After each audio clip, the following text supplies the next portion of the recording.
الكلام مفعولا وعلى جنوبهم وبالتفسير الأحمدية في بحث الجهر والإخفاء. یہ آیت کریمہ ذکر جہری اور ذکر خفی دونوں کے لیے ہے. اب آگے کیا بیان فرماتے ہیں اسی مجاز الفتاوی میں اور خیریہ میں. ذکر بالجہر ادنا کی حد کیا ہے؟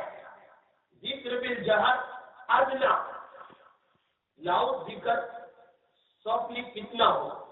فرمایا اتنا ہو تو متعین ہے کہ ساتھ والوں کے علاوہ دوسرے بھی سن سکے. ساتھ والا سامنے پیچھے یہ سن سکے. اس کو عربی میں کہہ رہے ہیں وَأَدْنَى الْجَهْرِ اسْمَعُ غَيْرَهُ مِمَّنْ لَيْسَ بِقُرْبِهِ. ادنا جہر ذکر کہ اس کے علاوہ سن سکے اس کے قریب ہوا ہے، لیکن اکثر کی کوئی حد نہیں ہے، کوئی حد نہیں. وہ اعلیٰ ہو یا حد رہو فہم، اعلیٰ کی کوئی حد نہیں سمجھ. اپنے نشاط پر موقوف ہے، اپنے نشاط پر موقوف ہے، مگر اس کے جواب کی شرط وہی ہے کہ کوئی نماز پڑھنے والا یا ریاکاری کا خوف نہ ہو. بات سمجھ آ رہی ہے؟ کما سرب بہ الفقہاء، یہ فقہاء کی عبارت سے انہوں نے نقل کیا ہے. امداد الفتاوی 5ویں جلد پیج نمبر 154-155، خیر الفتاوی پہلی جلد پیج نمبر 349 میں. آئیے فضائل اعمال میں. فضائل اعمال میں حدیث ہے عن ابی سعید الخدری رضی اللہ تعالی عنہ ان رسول صلی اللہ علیہ وسلم قال اکثروا ذکر اللہ، اللہ کا ذکر خوب کرو، اتنی کثرت سے کرو کہ حتیٰ یکون مجنون، کہ لوگ تمہیں مجنون پاگل کہنے لگے. اس کی تحت میں پائے گا مجنون جبھی کہا جائے گا جب نہایت کثرت سے اور زور سے ذکر کیا جائے. آہستہ ذکر کرنے والے کو کوئی پاگل کہتا ہے، پتہ ہی نہیں چلتا وہ کیا کرتا ہے بیٹھا بیٹھا. سمجھ آتی ہے بات؟ فرمایا مجنون جبھی کہا جائے گا جب نہایت کثرت سے اور زور سے ذکر کیا جائے. آہستہ میں یہ بات نہیں ہو سکتی. حدیث میں اس کی طرف اشارہ کیا ہے. آئیے ہم آتے ہیں فتح محمودیہ میں. فتح محمودیہ 36 جلد ہے، پیج نمبر 37 ہے. 37 سے 39 میں پورا، چونکہ سوال لمبا ہے. فتح محمودیہ میں طویل سوال کے جواب ہے. مفتی اعظم دارالعلوم دیوبند جواب دے رہے ہیں. سوال کیا ہے؟ سوال بڑا لمبا ہے، لیکن جو ہمارا مقصد کا سوال تو بڑا لمبا ہے. ہمارے صوبے بنگال میں کچھ ایسے وبا پھیلی وغیرہ وغیرہ وغیرہ. آگے وہی سوال. ہندوستان کے بعض مشائخ پیروں کا آنا جانا ہوا، لوگ مرید ہو گئے، نماز کا اہتمام کرنے لگے، اجتماعی انفرادی ذکر اذکار کرنے لگے. اجتماعی انفرادی ذکر اذکار کرنے لگے. اس پر منشیوں اور مولویوں کو بڑا حسد ہوا. اس پر منشیوں مولویوں کو جیسے آج کل ہوتا ہے بڑا حسد ہوا کہ لوگوں کو تو دین کی سمجھ آ رہی ہے اور ہمارا اجارہ داری ختم ہو رہی ہے، ہماری دکان بند ہو رہی ہے.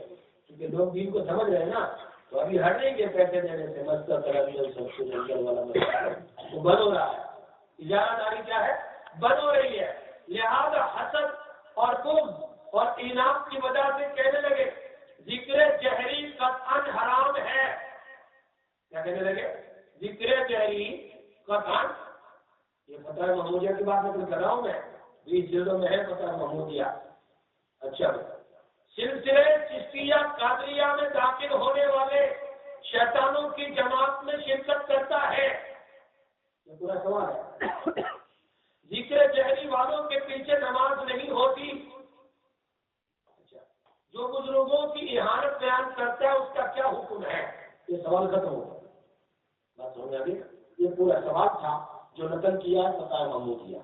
اچھا، پوری عبارت مذکورہ آگے میں نے بیان کر دیا. شامی اور تحتاوی مناظر الفلاح کے حوالے سے گزشتہ کر انہوں نے پوری عبارت بیان کی ہے. آگے شامل سے معلوم ہوتا ہے، حضرت کیا فرماتے ہیں؟ شامل سے معلوم ہوا ذکر بالجہر لاؤ ذکر بلا اختلاف جائز ہے بلکہ مستحب ہے۔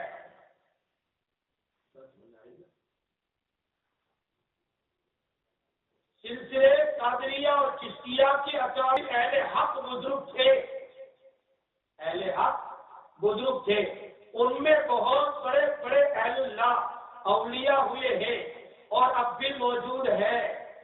جو شخص یہ کہتا ہے ان میں داخل ہونے والا شیطان کی جماعت میں شریک ہوتا ہے، داخل ہوتا ہے، اگر وہ ان کے اکابر اور بزرگوں کے ساتھ حسد کی وجہ سے کہتا ہے تو کہنے والا خود شیطان اور مردود ہے۔ اہل اللہ کو جو اس طرح کہتا ہے تو یہ خود مردود ہے اور خود شیطان ہے۔ بتائے محمودیہ آتے ہم کتب الارشاد، علامہ رشید احمد گنگوہی رحمت اللہ علیہ وہ کیا فرماتے ہیں؟ تعریفات رشیدیہ صفحہ 218 پر، اور وہاں سے شروع کیا ہے مضمون 220 پر پورا ہو رہا ہے۔ سوال حضرت سے سوال کیا کسی نے، کون ہے، کن سے سوال کیا؟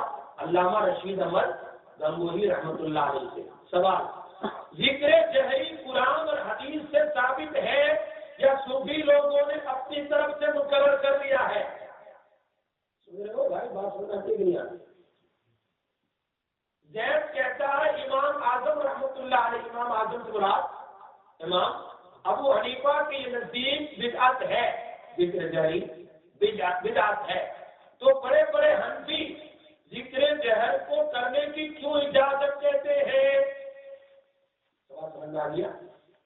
اس کا جواب حضرت جواب دے رہے ہیں۔ جواب، ذکر جہری خفی دونوں حدیث سے جائز ہے۔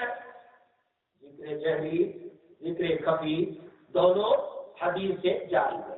امام صاحب رحمت اللہ علیہ، امام ابو حنیفہ نے جہر کو بدعت اس موقع پر فرمایا جہاں ذکر کا موقع ہے، اور آپ صلی اللہ علیہ وسلم سے وہاں یعنی ذکر خفی کا موقع ہے، آپ صلی اللہ علیہ وسلم سے وہاں جہری ذکر ثابت نہیں ہے۔ وہ موقع جیسا کہ عید الفطر کی نماز کے لیے جاتا ہو تو راستے میں ذکر خفی ہو، زور سے ذکر نہ ہو۔ عید الاضحیٰ میں لاؤ ہے، عید الفطر میں۔ امام ابو حنیفہ نے اس جیسے مواقع میں بدعت کہا ہے، اس پر نہیں کہا ہے جہاں عام طور پر ذکر کی مجلس لگتی ہے۔ بات سننا تھی، یہ جواب دینے والے کون ہے؟ علامہ رشید احمد گنگوہی رحمت اللہ علیہ۔ اچھا بھائی آگے، مفتی اعظم حضرت مفتی کفایت اللہ صاحب رحمت اللہ علیہ، وہ ان کی کتاب کون سی ہے؟ کفایت المفتی ہے۔ کفایت المفتی میں سوال کر رہے ہیں، زید کہتا ہے کہ زور سے ذکر حرام ہے اور عمر کہتا ہے کہ آہستہ ذکر جائز ہے۔ جواب، ذکر جلی لاؤ ذکر جائز ہے اور مچائی کے صوفیہ کا معمول اور متوارث رہا، وارثہ رہا ہے۔ متوارث کیا مانا ہے؟ وارثہ رہا ہے، صوفیوں کا وارثہ۔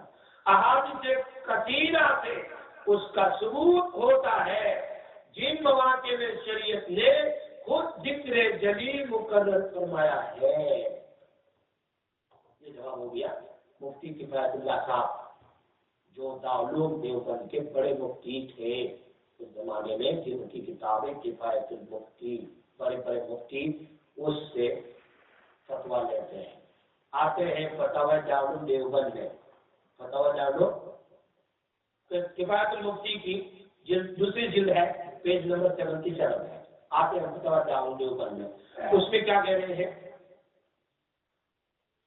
جس کسی نے ذکر جہری کو بدعت کہا وہ بھی مطلق نہیں بلکہ خاص قسم کے الزامات کے ساتھ ہو تو مطلق جہر کی ذکر کو بدعت کہنے کے کوئی معنی نہیں ہے، جبکہ روایت یعنی بدعت کہنا صحیح نہیں ہے، جبکہ روایت صحیحہ میں اس کا جواب اور اس کا استحسان ثابت ہے جیسا کہ حدیث ہے ان